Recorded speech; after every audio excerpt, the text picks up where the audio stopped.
हाँ जी स्टूडेंट, स्वागत है ਤੁਹਾਡਾ ਫਿਜ਼ਿਕਸ ਦੀ ਕਲਾਸ 'ਚ।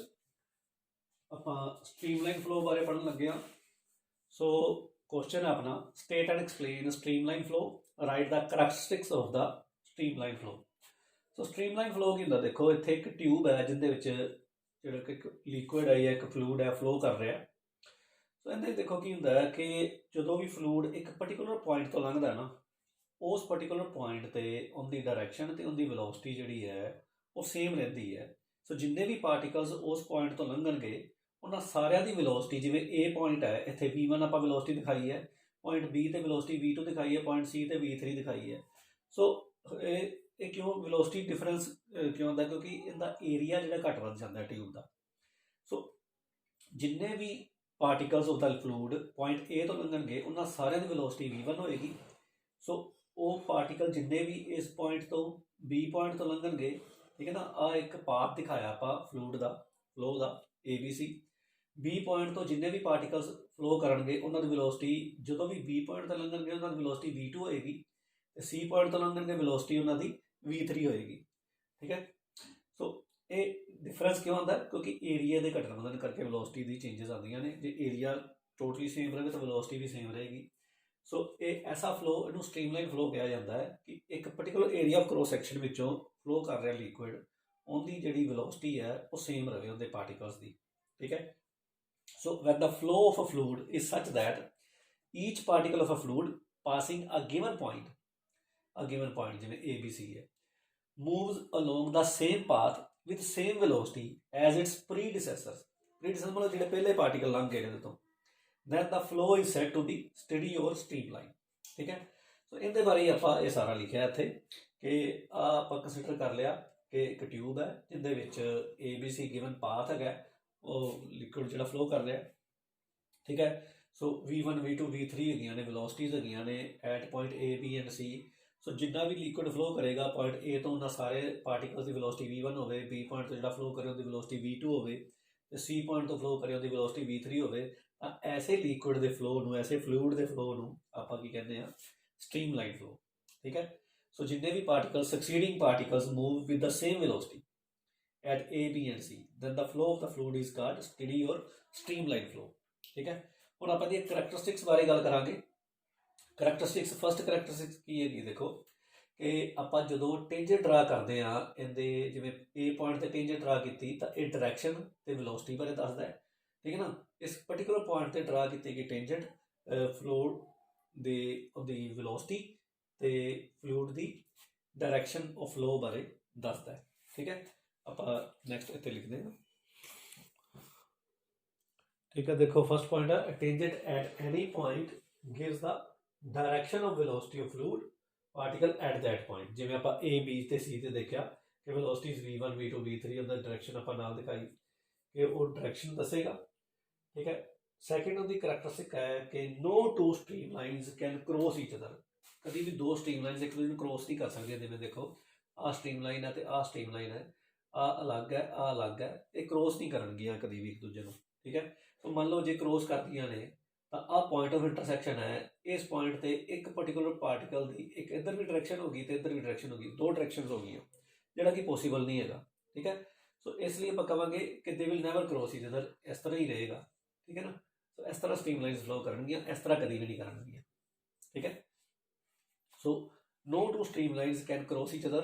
ठीक है। if they do so, then at the point of intersection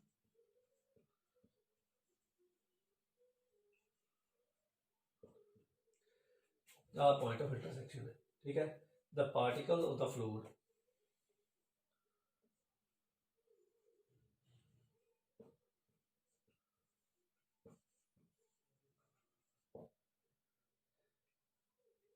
will have two directions of motion। ठीक है। दो डायरेक्शन ऑफ मोशन हो जाती है, क्योंकि इधर भी टेंजेंट आप ड्रा कर सकते हैं, इधर भी कर सकते हो, विच इज नॉट पॉसिबल। ठीक है। Which is not possible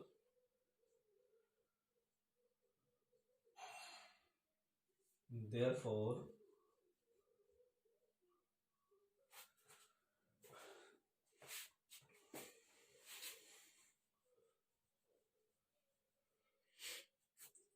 two streamlines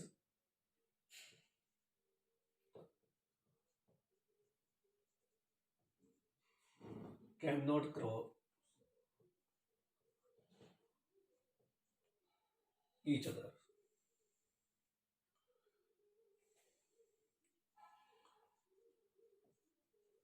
ठीक है, सो कभी भी दो स्ट्रीमलाइंस ਜਿਹੜੀਆਂ ਨੇ ਇੱਕ ਦੂਜੇ ਨੂੰ ਕੱਟਣਗੀਆਂ ਨਹੀਂ। ओके, ठीक है। देखो थर्ड करैक्टरिस्टिक है streamline flow is also called laminar flow. Laminar flow की ਹੁੰਦਾ देखो the fluid flow in parallel layers. Parallel layers ਵਿੱਚ फ्लो ਕਰਦਾ ਹੈ, ਇਹਦੇ ਪਾਰਟੀਕਲਸ ਜਿਹੜੇ ਹੈ ਪੈरेलल लेयर्स ਵਿੱਚ फ्लो ਕਰਦੇ ਨੇ ਤੇ ਇੱਕ ਲੇਅਰ ਦੇ ਪਾਰਟੀਕਲ ਦੂਜੀ ਲੇਅਰ ਵਿੱਚ ਐਂਟਰ ਨਹੀਂ ਹੁੰਦੇ। ਸੋ ਐਸੇ ਫਲੋ ਨੂੰ ਆਪਾਂ ਲੈਮਿਨਰ ਤੇ ਸਟ੍ਰੀਮਲਾइन ਫਲੋ ਵੀ ਕਹਿੰਦੇ ਆ। ठीक है, और देखो नेक्स्ट क्वेश्चन है what is turbulent flow. Turbulent flow की है देखो, so the flow of a fluid in which the velocity of all particles crossing a given point is not same and the motion of the fluid becomes irregular is called turbulent flow। की मतलब है कि एक point तो जिवें आपां अगे streamline flow बारे गल कीती कि एक पॉइंट पर्टिकुलर पॉइंट ए तो जिवें लंघ रहे सारे पार्टिकल्स उन्हां दी वेलोसिटी v1 है। इहदे विच ऐसा नहीं हुंदा कि एक पर्टिकुलर पॉइंट तो लंघ रहे पार्टिकल्स जिहड़े आ रहे हैं प्रीडिसेसर या सक्सीडिंग पार्टिकल्स जिहड़े आ रहे हैं उन्हां दी वेलोसिटी जिहड़ी है सेम नहीं रहिंदी। इररेगुलर जिहड़ी फ्लो हुंदा है उहनूं आपां टर्बुलेंट फ्लो कहंदे आ। ठीक है, सो किसी भी रूल नूं फॉलो नहीं करता फ्लो।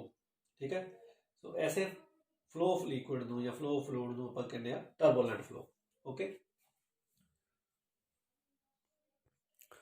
और देखो नेक्स्ट क्वेश्चन है अपना define critical velocity of a fluid derive an expression for it using dimensional analysis. ਆਪਾਂ critical velocity of the fluid बारे गल करनी है। सो क्रिटिकल वेलोसिटी की ਹੁੰਦੀ है देखो कि फ्लूइड ਦੀ ਉਹ वेलोसिटी ਜਿੰਦੇ ਤੋਂ ਘੱਟ वेलोसिटी ਦਾ लिक्विड ਜਦੋਂ फ्लो कर रहा है फ्लूइड ਜਿਹੜਾ ਉਹ स्ट्रीमलाइन ਰਹਿੰਦਾ है, ਜੇ वेलोसिटी ਉਹਦੇ ਤੋਂ ਵੱਧ ਜਾਵੇ ਤੇ ਉਹ ਟਰਬੂਲੈਂਟ ਹੋ ਜਾਂਦਾ ਹੈ। ठीक है, सो ਉਹਦੇ ਬਾਰੇ ਆਪਾਂ ਗੱਲ ਕਰਾਂਗੇ ਹੁਣ। So the velocity of the flow of a fluid in a narrow pipe ਅੱਗੋਂ ਆਪਾਂ ਕਰਦੇ ਹਾਂ। और देखो की है सो क्रिटिकल वेलोसिटी ਆਪਾਂ ਗੱਲ ਕਰ ਰਹੇ ਸੀਗੇ। So the velocity of the flow of the fluid in a narrow pipe up to which the flow of fluid is streamlined and above which the flow of fluid is turbulent is called critical velocity।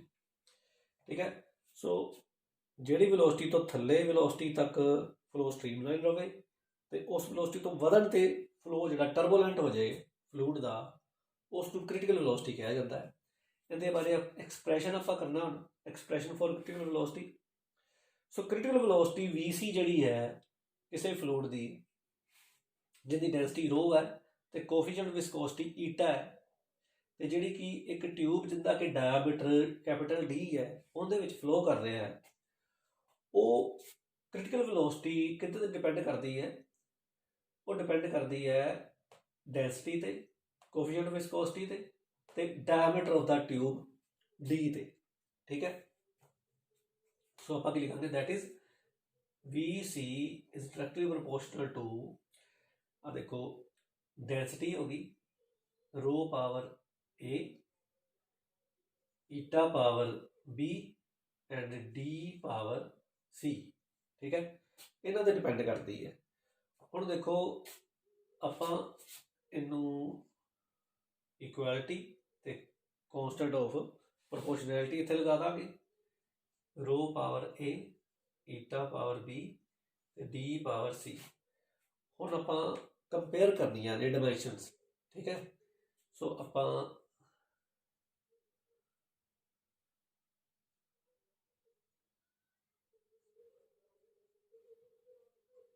comparing dimensions on both sides। ਆਪਾਂ ਇੱਧਰ ਦੇਖੋ ਜਿਹੜੀ VC ਹੈ velocity ਦੀ dimension ਕੀ ਹੁੰਦੀ ਹੈ m0 L1 T-1। ठीक है, सो m0 L1 T-1 ਹੁੰਦੀ ਹੈ ਤੇ दूसरे पासे देखो की है, इधर इक्वलिटी आ गई, इतने के आ गया, तो के रो जी है डेंसिटी की डायमेंशन की होंगे मास पर यूनिट वॉल्यूम। ठीक है, तो मास पर यूनिट वॉल्यूम आप लिखांगे, इतने थोड़ा जहा मैं पहले आप गल कर लगे डेंसिटी की। डेंसिटी होंगी मास पर यूनिट वॉल्यूम ml-3 इहदे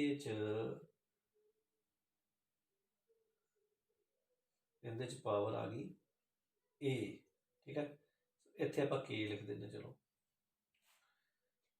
फिर आ गया ईटा coefficient of viscosity ml-1 t-1 आप लास्ट टाइम किया सीगा ml-1 t-1 उनकी पावर होगी b। ठीक है, d डायमीटर लेंथ होगी, सो लेंथ की पावर होगी c। ठीक है, सो लेंथ की पावर c आप थोड़ा जहा। ठीक है, सो ये पावर्स कंपेयर करांगे आप पहले इन्होंने इकट्ठे कर लिए। इधर देखो उधर इस तरह लिखे रह दें m power 0 l power 1 t power -1 equal to के। m पावर देखो कितनी बन गई हम m a m b। ठीक है, m की पावर a प्लस b बन जाएगी।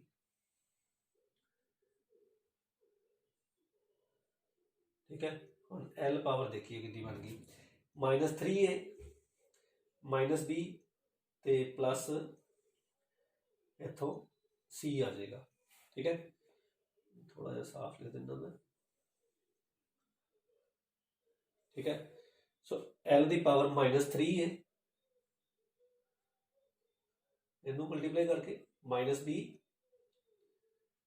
ते प्लस c। ठीक है, और t की पावर्स देखो इतने t नहीं है -b आ गई। ठीक है ना, सो t पावर -b आ गई नाल। ठीक है, so m power l power t power आ गई। इन्होंने आप कंपेयर करिए, हम इधर 0 है, so a plus b equal to 0 आ जाएगा। इनू इरेज कर दीजिए पहला। ठीक है, देखो कंपेयर करेंगे हम आप, इधर 0 आ गया, m पावर 0 है, इधर m power a plus b है, 0 equal to a plus b आ गया। ठीक है, हम आप l की पावर 1 है, इधर 1 equal to -3a -b plus c -3a -b plus c। ठीक है, तो थर्ड है t की पावर -b, इधर -1 है, सो -1 इक्वल टू -b आ गया, सो इतों b इक्वल टू 1 आ जाएगा। ठीक है, सो b की वैल्यू 1 आ गई, ये b की वैल्यू 1 आप इतने पुट करते हैं 0 इक्वल टू a प्लस 1। ठीक है, सो b की वैल्यू 1 इतने पुट करती, तो अपने को a इक्वल टू इधर चला जाएगा -1 आ गया। ठीक है, a -1 आ गया, a -1 b की वैल्यू 1 इतने पुट कर दी आप। ठीक है ना, आ वैल्यू तो आ वैल्यू इधर पुट कर दी आप दोनों, तो अपने को 1 इक्वल टू -3 ए की वैल्यू पुट करिए -1 -b -b की वैल्यू 1 आ गई। ठीक है, -b लिखना सीगा, b की वैल्यू 1, c की वैल्यू कितनी अपने को ये आप कैलकुलेट करनी है, प्लस c लिख देंगे। ठीक है, सो अपने को आ गया 1 equal to minus minus plus हो गया 3 -1 प्लस c। ठीक है, वैल्यू आ गई।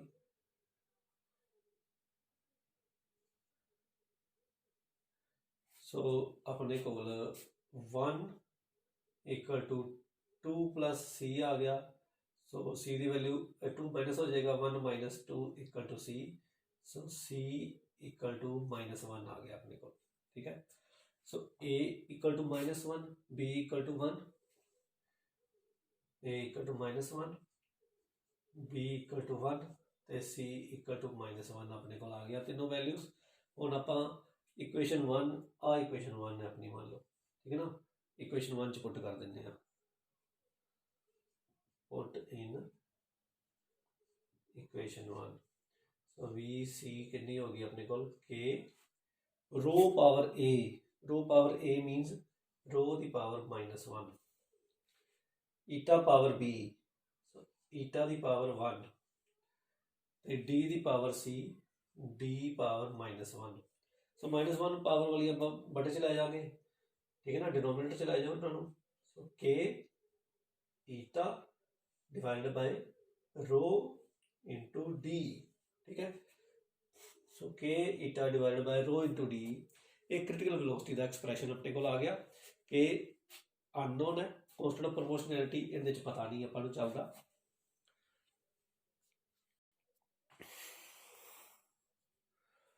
हुण देखो अपने को रिजल्ट तो की क्लीयर होंदा है। सो जिन्ना फ्लूइड का जिहड़े लिक्विड का कोफिशिएंट ऑफ विस्कोसिटी ज़्यादा है, मतलब हायर विस्कोसिटी लो डेंसिटी ते डायमीटर भी घट हो, मतलब narrow tube. So high viscosity low density in narrow tube, ऐसा फ्लो जिहड़ा है वो स्ट्रीमलाइन रहेगा क्योंकि उनकी क्रिटिकल वेलोसिटी ज़्यादा रहेगी, ठीक है ना। सो ज़्यादा देर तक जिहड़ा है वो लिक्विड का फ्लो स्ट्रीमलाइन रहेगा। दूजे पासे देखिए जे विस्कोसिटी लो हो, डेंसिटी हाई हो, डायमीटर ज़्यादा हो तो टर्बूलेंट हो जाएगा, ठीक है। मतलब आ चीज़ें डोमीनेट कर जाए, आ घट जाए, आ ज़्यादा हो जाए तो क्रिटिकल वेलोसिटी घट जाती, मतलब थोड़ी जी वेलोसिटी बदलते फ्लो जो टर्बूलेंट हो जाता है। So broad pipe lesser viscosity and higher density तो ऐसे लिक्विड का फ्लो थोड़ी देर च टर्बूलेंट हो जाएगा जो वेलोसिटी थोड़ी जी क्रॉस करेगी, क्योंकि उनकी क्रिटिकल वेलोसिटी जी है घट आएगी। ओके, देखो नेक्स्ट क्वेश्चन है, state and explain the equation of continuity for streamline flow. Equation of continuity ने आप स्टेट ते एक्सप्लेन करना है, ठीक है। सो इक्वेशन ऑफ कंटिन्यूटी की होंगी, देखो equation of continuity expresses the law of conservation of mass in fluid dynamics. So law of conservation of mass नाल रिलेटेड है, आप जो एक्सप्रैशन करांगे तो तुहानूं क्लीयर होएगा। हुण देखो एक ट्यूब है जिंदा varying area of cross section है, ठीक है। पॉइंट ए तो इनका एरिया A1 है, तो पॉइंट बी तो इनका एरिया A2 है। इत्थे जिहड़ा फ्लूइड फ्लो कर रहा है उनकी वेलोसिटी V1 है, इत्थे वेलोसिटी V2 है, ठीक है। वैसे तो जिहड़ा लिक्विड होंदा है वो इनकंप्रैसिबल होंदा है। इनकंप्रैसिबल का मतलब होंदा जिन्होंने कंप्रैस ना किया जा सकता, उनकी डेंसिटी जिहड़ी चेंज नहीं होती। फिर भी आप मन के चलते हैं कि इत्थे डेंसिटी जिहड़ी है वो रो 1 है, ठीक है, तो इत्थे डेंसिटी जिहड़ी रो 2 है, ठीक है। ये बाद आप इनू इक्वल कह देंगे क्योंकि इनकंप्रैसिबल लिक्विड की डेंसिटी जिहड़ी ना बदलती नहीं हो, ठीक है। So rho 1 be the density at point A and rho 2 be the density at point B, ठीक है। सो वही आप सारा लिखा है। So density of the liquid at point A of the tube, similarly A2 V2 and rho 2 be the area of cross section, velocity of flow of liquid and density of the liquid respectively at point B of the tube. हुण देखो आप गल करांगे point A ते distance travelled by the liquid at point A in time delta T. हुण देखो इत्थे velocity हैगी V1, so velocity into time ये डिस्टेंस हो जाता है, ठीक है। सो इत्थे की हो जाएगा V1 डेल्टा टी समय दे विच लिक्विड द्वारा इत्थे तय की गई दूरी जिहड़ी है वो V1 डेल्टा टी आ गई अपनी, आ दूरी है। और देखो दूरी आ होगी, एरिया इत्थे A1 है, तो एरिया इंटू डिस्टेंस जिहड़ी दूरी है, जिवें आपां गल करिए आ एरिया है तो आ दूरी होगी, ठीक है ना, आ डी हो गया, आ ए हो गया, ठीक है। सो एरिया इंटू दिस डी ये वॉल्यूम बन जाएगी इस पोर्शन की, ठीक है। सो ये वॉल्यूम की आप गल करांगे। सो हुण देखो फिर आप गल करांगे मास, लिक्विड का कितना मास डेल्टा टी टाइम के फ्लो कर गया एरिया A1 दे विचों, ठीक है। So mass of the liquid crossing area A1 in time delta T is given by, so mass कितने बराबर होता है वॉल्यूम इंटू डेंसिटी, ठीक है ना। सो वॉल्यूम इंटू डेंसिटी, और वॉल्यूम कितने बराबर हो जाएगी एरिया इंटू डिस्टेंस, ठीक है। एरिया A1 है, distance V1 T delta T है, सो तां करके डेल्टा M1 जिहड़ा मास क्रॉस कर रहा है delta T time they which point A तो कैपिटल ए पॉइंट है, कैपिटल बी आ वाला पॉइंट है, ਸੋ ਵੋਲਿਊਮ ਕਿੰਨੀ ਹੋ ਜਾਏਗੀ A1 V1 delta T. A1 ਆ ਡਿਸਟੈਂਸ ਹੈ, ਸੋ ਏਰੀਆ ਇੰਟੂ ਡਿਸਟੈਂਸ ਵੋਲਿਊਮ ਹੁੰਦੀ ਹੈ। ਸੋ A1 V1 ਡੈਲਟਾ ਟੀ ਬਣ ਗਈ ਤੇ ਨਾਲ ਡੈਂਸਿਟੀ ਮਲਟੀਪਲਾਈ ਹੋ ਗਈ ਤੇ ਰੋ ਆ ਗਈ। ਠੀਕ ਹੈ, ਸੋ A1 V1 ਡੈਲਟਾ ਟੀ ਰੋ। ਹੁਣ ਆਪਣੇ ਕੋਲ ਮਾਸ ਫਲਕਸ ਕੀ ਹੁੰਦਾ, ਮਾਸ ਫਲੋਇੰਗ ਪਰ ਸੈਕਿੰਡ, ਉਹਨੂੰ ਆਪਾਂ ਕਹਿੰਦੇ mass flux delta M1 over delta T ਇਹਨੂੰ ਲਿਖਾਂਗੇ। ਇਹਦੀ ਵੈਲਿਊ ਕਿੰਨੀ ਬਣ ਜਾਏਗੀ A1 V1 रो 1। ठीक है, A1 V1 रो 1। ओके, सो ये आ गया where delta M1 over delta T is called mass flux at point A। Okay, ठीक है, इस इक्वेशन ਨੂੰ ਆਪਾਂ इक्वेशन नंबर 1 लिख ਦਾਂਗੇ। ओके, ਤੇ delta M1 over delta T is mass flux। ठीक है, so delta M1 over delta T mass flux at point A हो गया। So mass flowing per unit time टू मास फ्लक्स कहते। Similarly mass flux at point B is delta M2 over delta T। उसी तरह point B से भी आ जाएगा, उसकी वैल्यू कितनी आ जाएगी A2 V2 रो 2। ठीक है, ये वैल्यू आ जाएगी। इन इक्वेशन नंबर 2 लिख देंगे आप।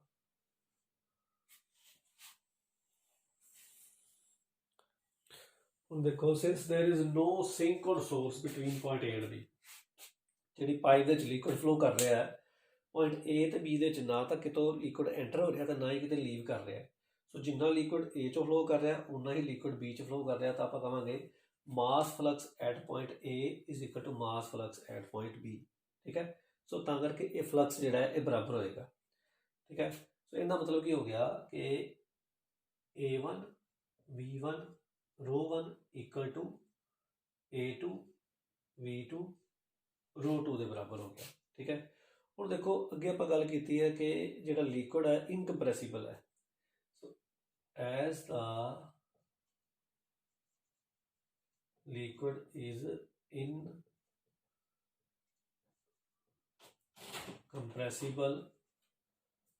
ਸੋ rho 1 is equal to rho 2। ਇਹਨੂੰ ਆਪਾਂ ਰੋ ਲਿਖ ਦਿੰਦੇ ਹਾਂ। ठीक है, रो के बराबर लिख दें। सो दोनों पासे अपने को हो जाएगा therefore A1 V1 rho is equal to A2 V2 rho cancel हो जाएगा। So A1 V1 is equal to A2 V2। इसका मतलब की हो गया, देखो कि एरिया इंटू वेलोसिटी जिहड़ा पॉइंट A ते अपने को ट्यूब सी। ठीक है, सो इस पॉइंट से एरिया इंटू वेलोसिटी बराबर है इस पॉइंट से एरिया इंटू वेलोसिटी। इसका मतलब एरिया इंटू वेलोसिटी का जो प्रोडक्ट है दैट रिमेन्स कॉन्स्टेंट। ठीक है, so it means A B equal to constant. So area into velocity constant मतलब की है कि जे एरिया ज़्यादा है जिथे ट्यूब का, उत्थे वेलोसिटी और फ्लो ऑफ द लिक्विड जो घट जाएगी। जिथे एरिया नैरो हो जाएगा उत्थे वेलोसिटी और फ्लो ऑफ लिक्विड जो वो बढ़ जाएगी। ठीक है, ठीक है, सो इस इक्वेशन को कहते हैं equation of continuity. Area to velocity equal to constant, this is called equation of continuity. So इत्थों आपां नूं पता चलता है and states that the area of cross section of the tube becomes larger, the liquid speed becomes smaller and vice versa. मतलब की है कि जे एरिया बढ़ जाएगा तो वेलोसिटी जी घट जाएगी, जो एरिया घट जाएगा तो वेलोसिटी बढ़ जाएगी। सो जी नैरो ट्यूब्स होंदियां ने, जो आप ट्यूब का मूँह बरीक कर दें तो स्पीड जी है पानी की फ्लो की जी है ज़्यादा तेज़ हो जाती है, तुसीं देखिया। ठीक है, तो जी ब्रॉड ट्यूब्स होंदियां ने उहदे लिक्विड का स्पीड जी है घट जाती है।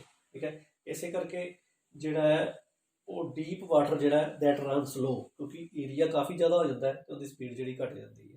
ठीक है,